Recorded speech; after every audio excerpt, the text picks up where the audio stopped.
Olá, meus queridos irmãos, sejam todos bem-vindos a mais uma leitura. Hoje, segundo Samuel, capítulo 17. Hussai atrapalha o conselho de Aitofel. Depois, Aitofel disse a Absalão: Deixe-me escolher 12.000 homens e eu sairei esta noite para perseguir Davi. Eu o atacarei enquanto ele está cansado e desanimado. Ele ficará com medo e todos os seus homens fugirão. Então matarei somente o rei e trarei de volta todos os homens dele para o Senhor, como uma esposa que volta para o seu marido, já que o Senhor quer matar somente um homem. O resto do povo será deixado em paz. Absalão achou que esse conselho era bom, e todos os líderes israelitas também acharam. Aí Absalão disse: Chamem agora Hussai, e vamos ouvir o que ele tem a dizer. Quando Hussai chegou, Absalão disse: O conselho que Aitofel nos deu é este: devemos segui-lo? Se não, diga você o que devemos fazer. Hussai respondeu: Desta vez o conselho de Aitofel não é bom. O Senhor sabe que o seu pai Davi e os seus homens são lutadores valentes e que eles estão furiosos com uma ursa na floresta, de quem roubaram os filhotes. O seu pai é um soldado experiente e durante a noite ele não fica com seus soldados. Agora mesmo ele deve estar escondido numa caverna ou em algum outro lugar. Logo que Davi atacar os seus soldados, todos os que ouvirem falar a respeito disso dirão que os soldados de Absalão foram derrotados. Então, até os soldados mais corajosos, mesmo aqueles que são ferozes como leões, ficarão com medo, pois todos em Israel sabem que o seu pai é um grande soldado e que os homens que estão com ele são lutadores valentes. O meu conselho é que o Senhor reúna, de uma ponta a outra do país, todos os israelitas, tantos quanto são os grãos de areia da praia do mar, e que o Senhor mesmo os guie na batalha, onde quer que Davi estiver. Nós o encontraremos antes mesmo que ele saiba o que está acontecendo. Assim nem ele, nem nenhum dos seus homens escaparão. Se ele fugir para dentro de alguma cidade construída num morro, todo o nosso povo trará cordas, arrasará a cidade e não deixará nenhuma pedra lá em cima. Aí Absalão e todos os israelitas disseram: O conselho de Hussai é melhor do que o de Aitofel. O Senhor Deus havia resolvido que os bons conselhos de Aitofel não seriam seguidos, para que assim o castigo do Senhor caísse sobre Absalão. Davi é avisado e foge.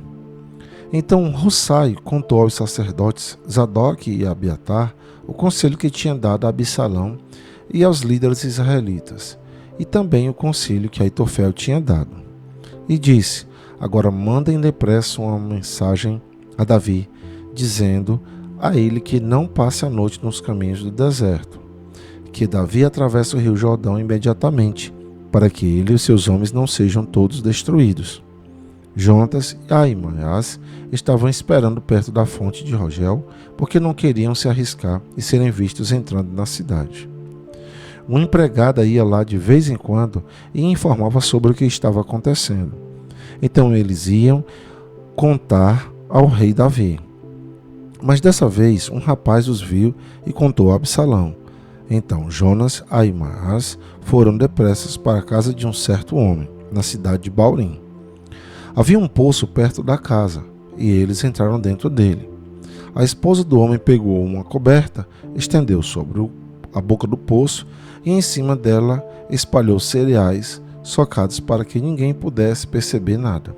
Os oficiais de Absalão chegaram lá e perguntaram à mulher: Onde estão Ahimaás e Jonatas? Eles atravessaram o rio, respondeu ela.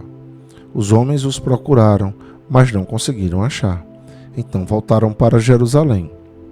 Depois que eles foram embora, Ahimaás e Jonas saíram do poço e foram avisar o rei Davi. Contaram o que Aitofel tinha planejado contra ele e disseram: Atravesse o rio depressa. Então Davi e os seus homens começaram a atravessar o rio Jordão. E, ao nascer do dia, todos eles já haviam atravessado. Quando Aitofel viu que o conselho não tinha sido seguido, arreou o jumento e voltou para sua cidade. E, Depois de pôr os seus negócios em ordem, enforcou-se e foi sepultado no túmulo do seu pai. Quando Absalão e os seus soldados atravessaram o rio Jordão, Davi já havia chegado à cidade de Maanaim. Absalão tinha colocado Amasa no comando do seu exército, no lugar de Joabe. Amasa era filho de um homem chamado Itra, o ismaelita. A mãe dele era Abigail, filha de Naás e irmã de Jeruiá, a mãe de Joabe. Absalão e os israelitas acamparam na terra de Gileade. Quando Davi chegou a Manaim, encontrou-se com Sobe, filho de Naás, da cidade de Rabá, em Amon, com Marqui, filho de Amiel, da cidade de Lodebar, e com Barzilai, que era da cidade de Rogelim, em Gileade. Eles levaram bacias, vasilhas de barro, camas e também alimento para Davi e os seus homens. Levaram também trigo, cevada, farinha, feijão, grãos torrados, ervilhas, mel, queijo, coalhada e algumas ovelhas. Eles sabiam que, no deserto, Davi e os seus homens ficariam com fome, com sede e cansados. E aqui, meus amados irmãos, ficamos com mais uma leitura. Que a paz do Senhor esteja com todos vocês e até o nosso próximo encontro.